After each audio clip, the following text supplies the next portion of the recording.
primero es que tu producto tenga una propuesta de valor diferencial, es decir, hacer que los clientes que vengan porque eres diferente y eres mejor y no vayan tanto orientado a precios, sino vayan orientado a valor. Y el segundo punto para conseguir ser más rentable, evidentemente, cobrar más. Ahora se trata de cómo conseguir que el cliente gaste y consuma también en la estancia, ¿no? Con lo cual esto también está sucediendo un pequeño terremoto en los todos incluidos, están emergiendo nuevos modelos que van enfocados a esto, a la rentabilidad 100% del cliente.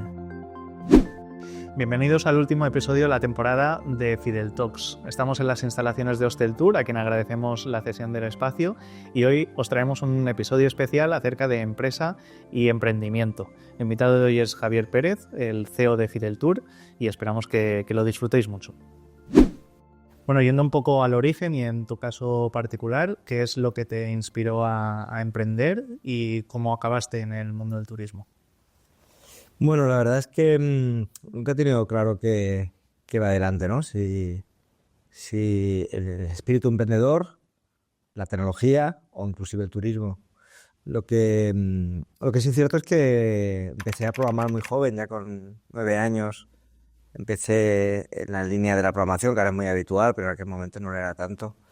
Y conforme fui avanzando y ya me licencié en la parte de informática, empecé a ver la tecnología como el vehículo para poder emprender. Claro, al final, emprender sin recursos, ¿no? Y yo creo que la tecnología pues, ha abierto esta puerta a muchos emprendedores, ¿no? Y bueno, y a mí me lo abrió en ese momento, ya con 19 años monté la primera empresa y evidentemente el turismo nació como un recurso de prestación de servicios, ¿no? Cuando no tienes mucho capital detrás, pues al final no puedes desarrollar tu propio producto, con lo que los emprendedores jóvenes y que tienen conocimiento técnico o también marketingiano, la salida que tienen si no tienen recursos es prestación de servicios. Claro. Y bueno, y a partir de aquí, pues estando en Mallorca, obviamente las necesidades que hay era desarrollo tecnológico en turismo. En aquel momento ya empezamos a trabajar con grandes compañías, estuve en AENA, también estuve trabajando para compañías como Hotelbeds, y bueno, las típicas que hay, los grandes players que hay aquí en el sector. Y eso me empezó a convertir, a entender cómo funciona el turismo y poco a poco me fui enamorando, hasta que a día de hoy para mí siento más en primera instancia pasión por el turismo, claro, que ya no tanto por la tecnología, porque de hecho, Víctor, te puedes imaginar que mi equipo técnico se ríe, pero llevo mucho sin programar, aunque a veces intento parecer que sé algo. ¿Sabes algo? Bueno, hablábamos de la dualidad, ¿no?, entre turismo, tecnología, que es lo que había venido antes, que había venido después. Aún así, decidiste dentro de la tecnología apostar por un modelo innovador como es el SaaS B2B. ¿Por qué el SaaS B2B? Bueno, para ser honestos, como comentaba antes, ¿no?, venimos de prestación de servicios. En aquel momento inclusive teníamos ya un equipo importante y al final eran nóminas que cada vez tenías que cerrar nuevos proyectos, ¿no? Y yo creo que el SaaS B2B, desde la visión del inversor y dentro de la visión del emprendedor, es una tipología de proyecto, de startup, que te permite crecer orgánicamente. A diferencia de Marketplace, a diferencia de los comercios electrónicos, pues al final necesitas mucha inversión para poder posicionar este proyecto. Y el SaaS B2B te permitía crecer poco a poco sin necesidad de inversión. Aunque bien es cierto que al final la necesitas si quieres crecer rápido, ¿no? Pero te da esa posibilidad de ajustar los gastos a los ingresos y de alguna manera dormir un poco mejor que en otros proyectos, ¿no? Recordemos, o para quien no esté familiarizado con este término, SaaS B2B es el software como servicio, ¿no? Y en el caso de B2B es en la categoría de empresa hacia empresa. Sí, el concepto SaaS, para que la gente lo entienda, es un alquiler. Igual un alquiler de un software que tú pagas mensualmente en base a unas condiciones. Y la parte B2B, como bien indicas, es dirigida a empresas, ¿no? Que sí, dentro del SaaS B2B está el B2C y el B2B, perdón. Pero bueno, el B2C tiene lo mismo. Prestas SaaS, un alquiler al cliente final requiere mucha inversión y también... Pero estamos acostumbrados que si los Netflix, que si los servicios de suscripción. Exacto. En este caso, ¿por qué apostaste por dar el servicio a otras empresas? ¿Porque habías identificado en tu carrera profesional que quizás había ahí un nicho concreto con el que sí que se podría ayudar? Sí, la verdad es que fue fruto de estar picando piedra. Es decir, en aquella época nosotros empezamos a trabajar con algunas, como he dicho antes, en algunas compañías turísticas prestando servicio, como Software Factory, y también teníamos una línea de marketing. Y aquí nos dimos cuenta, trabajando para cadenas hoteleras, les ayudamos un poco a hacer la parte de marketing, de email marketing, y ahí detectamos que el email marketing era el canal de adquisición con mayor retorno, pero con mucha diferencia. Pero cada vez las soluciones que había en el mercado, tipo MailChimp, Salesforce, HubSpot, en aquel momento, era súper complicado el conseguir engranar eso dentro del hotelero, porque al final, primero de todo, no hablaban el idioma de la reserva, con lo cual, ponte todo un MailChimp a decirle que envíe un email el día antes del check-in, por ejemplo, ¿no? Para hacer un pre-check-in. O, por ejemplo, integrarte con algo tan básico como con el motor de reservas, para que cuando entre una reserva en tiempo real se mande un email, ¿no? Y aquello era muy complicado. Y ahí fue cuando detectamos el pain del mercado y ahí fue cuando dijimos, se necesita una solución de email marketing o de CRM especializada 100% en el sector hotelero. Comentabas hasta ahora que el turismo es una industria a priori tradicional. ¿Cómo ves desde la experiencia de Fideltour que la tecnología puede acelerar a la innovación dentro del sector?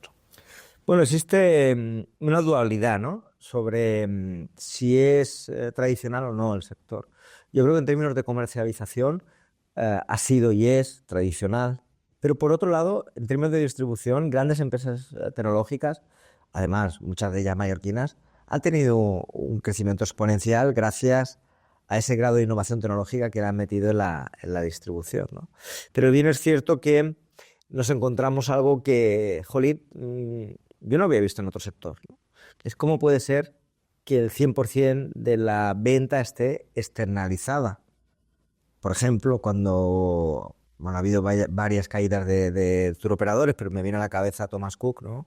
Había hoteles que tenían el 100% el hotel en garantía, con lo cual estos se dieron cuenta de que esto no podía seguir así, ¿no?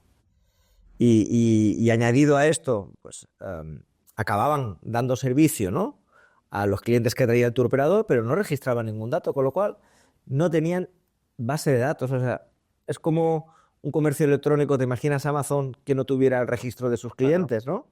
Ni el control de la venta directamente. Ni el control de la venta, con lo cual se hacía muy extraño.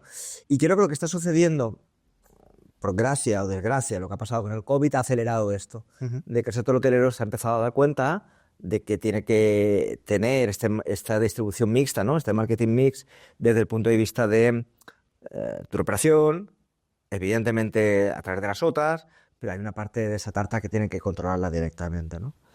Y ahí es donde se ha hecho mayor nuestra propuesta de valor, donde cada vez hemos estado más escuchados y donde gracias a esta tendencia, pues a día de hoy los hoteleros se dan cuenta de que tienen que tener un CRM, que tienen que comunicar a sus huéspedes y que tienen que conseguir que el cliente repita. Y si repite, que no pagar la comisión a las OTAs. Claro, reserve directamente, ¿no? Exacto. A través de la página web. O sea, se trataría un poco de equilibrar la balanza entre esos tres puntos que has comentado.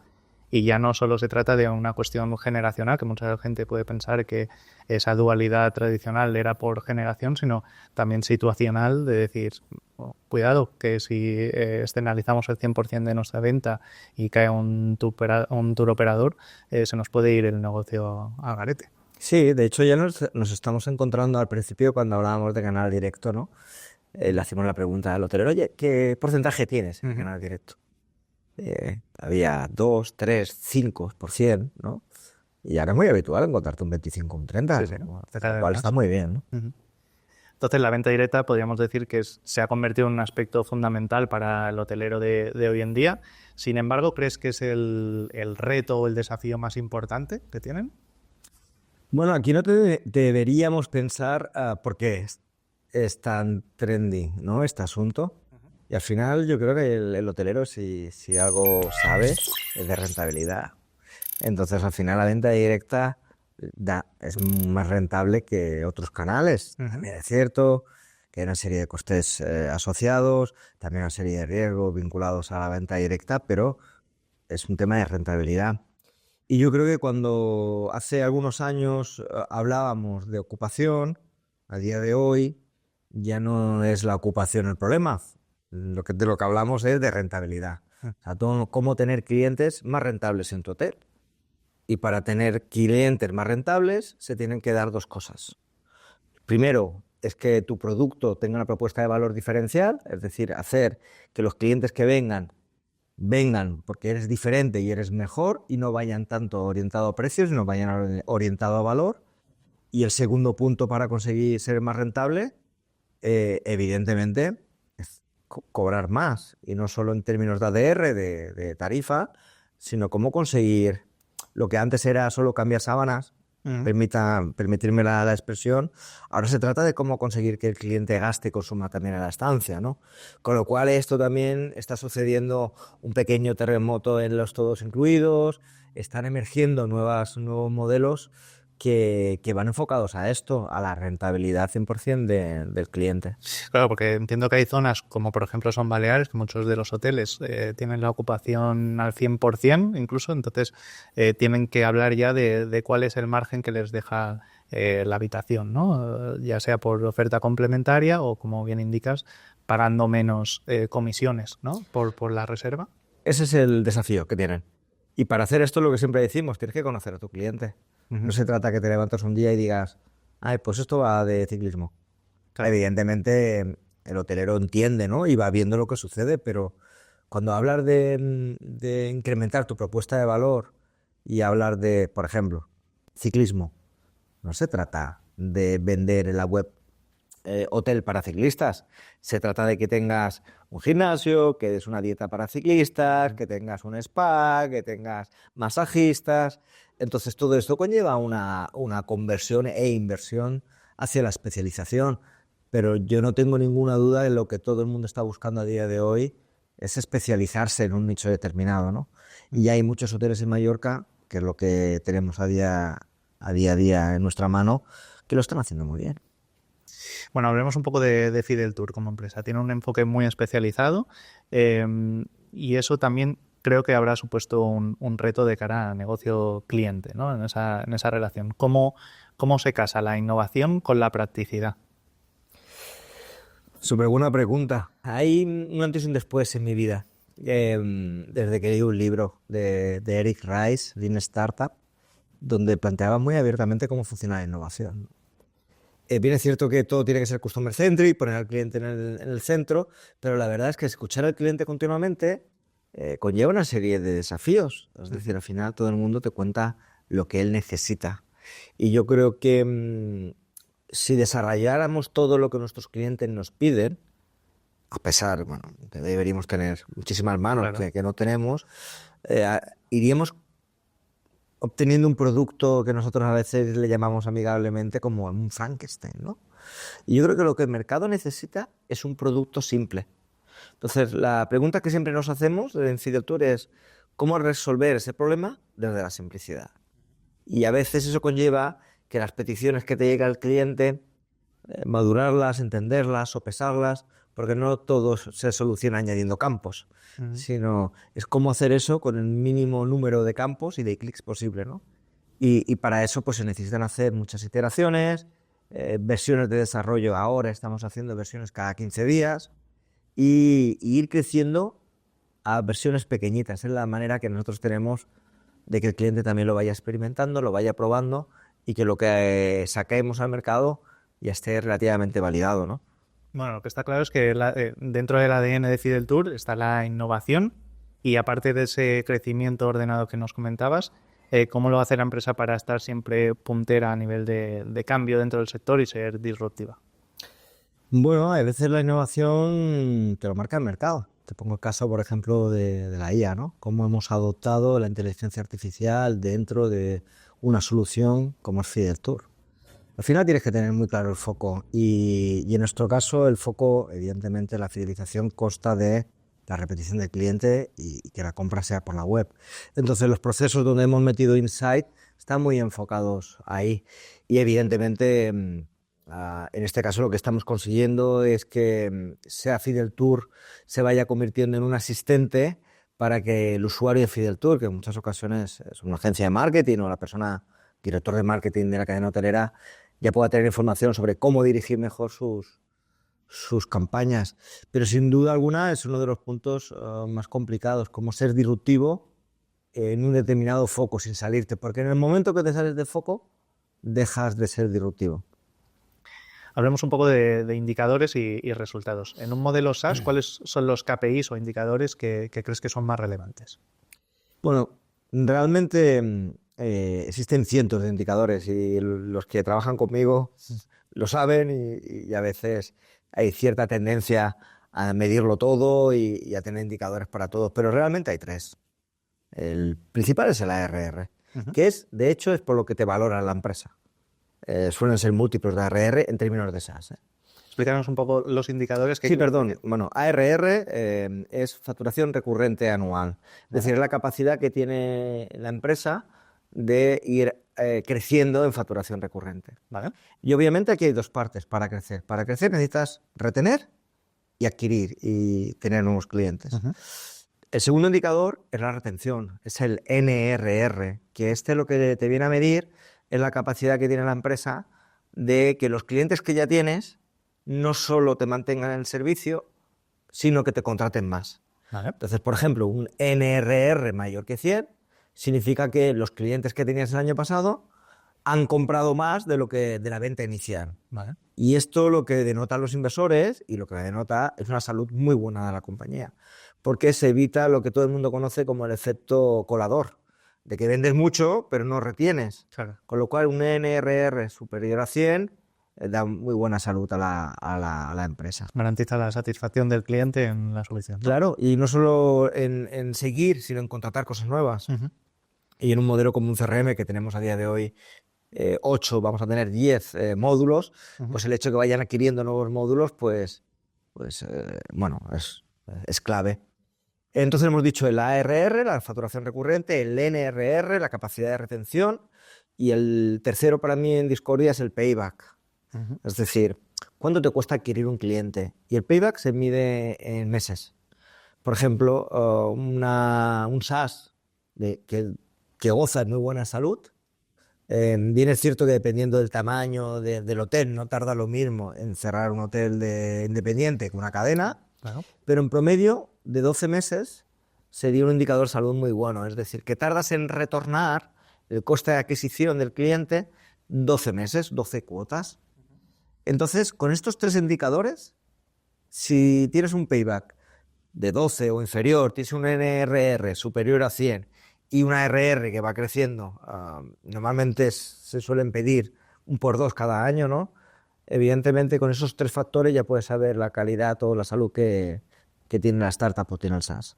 FidelTour no solo está presente en Baleares o en España, también en Latinoamérica. ¿Cómo ha sido ese proceso de expansión y cómo se plantea desde una empresa la escalabilidad?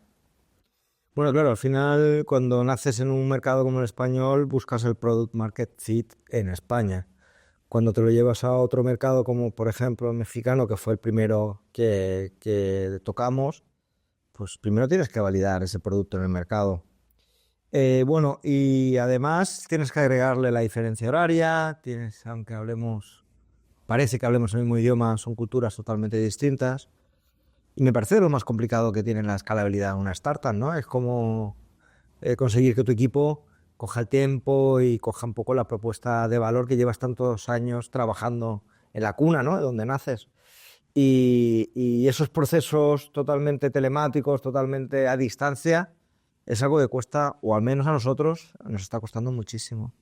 Pero la verdad que al final los resultados merecen la pena, pero hay que ser un poco paciente, ¿no? Yo creo que donde nosotros hemos, a lo mejor, no sé si fallado, pero donde nos hemos quedado muy cortos es la planificación de los ingresos que esperábamos obtener, que se están obteniendo, pero con temporalidades más Distintas a las distintas a planteadas. las de... Sí, así es. Hablamos de distintos mercados. Fideltour tiene casos de éxito en todo el mundo que incluso algunos de nuestros clientes tienen hasta un por 20 en ese retorno de inversión. ¿Qué hace de nuestra herramienta algo tan transformador y poderoso? Bueno, un por 20 significa que por cada euro invertido en tecnología, en software, están vendiendo en la web o están transaccionando 20 veces. Bueno, yo creo que es un indicador evidentemente muy bueno, estamos súper contentos, pero nos estamos dando cuenta de que contra más tiempo llevan los clientes con nosotros, estos indicadores tienden a ser mayores, porque al final la fidelización está en relación al número de contactos que tienes fidelizados o que tienes en tu base de datos. Así que año tras año es un indicador que siempre va mejorando, con lo cual estamos ya teniendo los primeros clientes por encima de 30 de retorno de inversión, ¿no? No solo hay que tener en cuenta este retorno, que es un indicador importante, sino también tener en cuenta los millones de euros que los hoteleros están ahorrando, ¿no? En comisiones que dejan de pagar a las OTAs. Con lo cual, en conjunto, me parece que los resultados en términos de la fidelización es algo muy invertible para el sector hotelero. Fideltour lo conforman personas. ¿Qué habilidades y valores buscaste en cada uno de ellos para que se mantuviesen fieles al propósito? Me parece clave. Y en ese momento hablábamos de turismo, ¿no? Y yo creo que la tecnología, ¿no? Como vocación, pero el turismo como pasión. Con lo cual hemos buscado ese híbrido de gente que tenga facilidad en la tecnología, evidentemente. No estoy hablando de programadores, estoy hablando desde un comercial. Al final somos una empresa tecnológica 100%, no tenemos papel, de hecho. Es uno de los valores de Fideltour, paperless, ¿no? Y luego el turismo como pasión. Y la única manera de identificar que tengan pasión por el turismo es que hayan trabajado en él. Con lo cual ponemos énfasis a la hora del reclutamiento que hayan trabajado en el sector. Pero desde recepcionistas. Es decir, el hecho de que ya hayan visto el sector hotelero desde dentro, creo que empatiza muchísimo a la hora de vender y a la hora de comercializar nuestra solución. Con lo cual, añadido a la aptitud, ¿no? Porque esto es un valor totalmente transversal. Ya pensamos que el conocimiento es algo que se puede ir dando con el tiempo, pero la actitud es muy difícil conseguir, ¿no? Y en resumen esto es que tengan una vocación tecnológica, que tengan pasión sobre el turismo y sobre todo una actitud proactiva, una actitud con ganas de crecer. Si miramos al futuro, ¿dónde visualizas Fideltour de aquí a unos 5 años? Bueno, a ver, el path, el camino que tenemos en un plan a 3-5 años pasa evidentemente por la descentralización del proyecto. Es decir, estamos trabajando muchísimo para que Fideltour deje de ser un grupo de personas en Mallorca a ser un proyecto de varias personas en el mundo con diferencia horaria, con lo cual los retos que tenemos muy a corto plazo es la contratación en remoto, la formación y la adopción en remoto. Y por último, y no menos importante, es la implementación del idioma inglés en nuestro core, ¿no? Que hemos nacido en español, nos hemos dirigido a Latinoamérica, pero evidentemente tenemos que transformarnos en algo de base inglesa. Con lo cual creo que esos son los grandes retos que vamos a encontrarnos por el camino, además de seguir innovando, como comentábamos antes, y seguir convenciendo a los mercados de lo importante que es la fidelización en el sector. Bueno, Javier, como cierre me gustaría que pudieses dar un consejo a todo aquel emprendedor que esté pensando en innovar dentro del sector turístico.